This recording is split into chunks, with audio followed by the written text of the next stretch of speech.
வணக்கம் மக்களே! இப்ப பார்த்தீங்கன்னா, என்கிட்ட MacBook Proவோடைய லேப்டாப் பேட்டரி இருக்கு. ஸோ என்ட்ட இருந்தது பார்த்தீங்கன்னா, MacBook 2012 மாடல் என் ஃப்ரெண்டுட்டேருந்து வாங்கியிருந்தேன். ஸோ வாங்கி 10 மாசம் ஆகுது. ஸோ பார்த்தீங்க அப்படின்னா, என்னுடைய லேப்டாப்ல இருக்கக்கூடிய பேட்டரி வந்து போயிடுச்சு.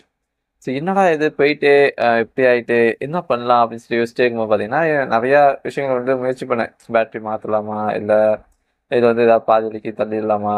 அப்படி தள்ளினா கூட பேட்டரி இல்ல. ஆனானா தான் கண்டிப்பா வாங்குவாங்க. இல்ல அப்படின்னா ரூ. 500 1000 தான் போகும்.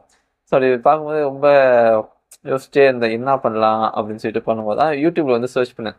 எப்படி MacBook வந்து பேட்டரியே இல்லாம ஆன் பண்றது அப்படின்னு சொல்லிட்டு, அது இப்போ ஒர்க் அவுட் ஆகிட்டு, அது எப்படி அப்படின்னு தான் உங்க கூட ஷேர் பண்ண போறேன். ஒருவேளை நீங்களும் MacBook Pro பழைய லேப்டாப் வச்சிருந்தீங்க, பேட்டரி டெத் ஆயிட்டு அப்படின்னா, இந்த மெத்தட் யூஸ் பண்ணி நீங்க வந்து ஆன் பண்ணிக்கலாம்.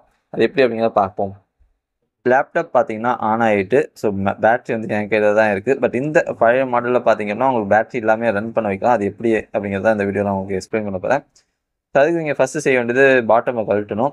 ஆ நான் வந்து பாட்டம் உங்களுக்கு காமிக்கிறேனே.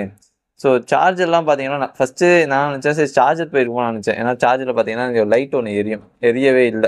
அது இந்த சைடுல பார்த்தீங்கன்னா, ஒரு லைட் இருக்கும். அந்த லைட் வந்து பார்த்தீங்கன்னா, உங்களுக்கு எரியவே இல்ல. சரி சார்ஜர் தான் போயிட்டு போல அப்படின்னு நினச்சேன். கடைசியில செக் பண்ணி பார்க்கும்போது பேட்டரி தான் இஷ்யூவா இருந்துச்சு.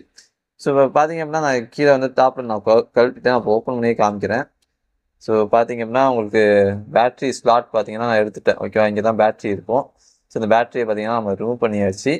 ஸோ ரிமூவ் பண்ண பிறகு நீங்க என்ன பண்றீங்க அப்படின்னா, ஆ இதோ இப்ப லேப்டாப்ப வந்து ஃபர்ஸ்ட்டு நீங்க என்ன பண்ணீங்கன்னா, பவர் பட்டன வந்து நீங்க லாங் பிரஸ் பண்ணிக்கோங்க. ஓகேவா?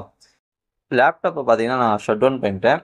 ஸோ ஃபர்ஸ்ட்டு நீங்க என்ன பண்றீங்க அப்படின்னா, லேப்டாப் வந்து பவர் பட்டன் இருக்கு தெரியுமா? அத வந்து ஃபர்ஸ்ட்டு நீங்க லாங் பிரஸ் பண்ணிக்கோங்க. ஓகேவா?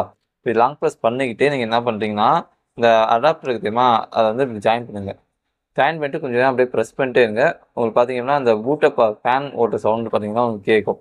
அப்ப நீங்க எடுத்துட்டீங்க அப்படின்னா, உங்களுக்கு வந்து லேப்டாப் வந்து ஆன் ஆயிடும். ஸோ பேட்டரி பார்த்தீங்கன்னா, இல்லாமலே நம்மளால இந்த MacBook Pro வந்து ஆன் பண்ண முடியும். ஸோ ஒருவேளை நீங்களும் இந்த இஷ்யூ ஃபேஸ் பண்ணீங்க அப்படின்னா, இத முயற்சி பண்ணி பார்க்கலாம். ஆனா ஃபர்ஸ்ட் ஒரு விஷயம் தெரிஞ்சுக்கோங்க. மோஸ்ட்லி பழைய MacBook வாங்காதீங்க. ஏன்னா இப்ப பார்த்தீங்கன்னா, நான் கஷ்டப்பட்டுட்டு இருக்கேன். ஆ ஏன்னா பழைய MacBookல பார்த்தீங்கன்னா, உங்களுக்கு சாஃப்ட்வேர் அப்டேட்டுமே எதுவுமே கிடையாது. இது பார்த்தீங்கன்னா, இத கேத்தலினான்னு நினைக்கிறேன். அதோட இது நின்னுட்டு, அதுக்கப்புறம் புது சாஃப்ட்வேர் அப்டேட் பார்த்தீங்கன்னா, இது பண்ணவே முடியாது. ஸோ அதுமாரி பார்த்தீங்கன்னா, 2012 மாடல் பார்த்தீங்கன்னா, பேட்டரியுமே பார்த்தீங்கன்னா, ரொம்ப பழைய பேட்டரியா தான் இருக்கும்.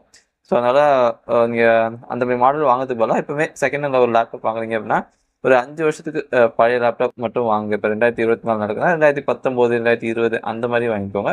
ரொம்ப அதுக்குன்னு பழைய லேப்டாப் நீங்க போக வேண்டாம். ஆ ஸோ இந்த வீடியோ உங்களுக்கு ஹெல்ப்ஃபுல்லா இருந்துச்சு அப்படின்னா, மறக்காம நம்ம சேனலான ஆல் இன் ஒன் பாக்ஸ சப்ஸ்கிரைப் பண்ணிக்கோங்க. அண்ட் தேங்க்ஸ் ஃபார் வாட்சிங் திஸ் வீடியோ ஒன்ஸ் அகைன்.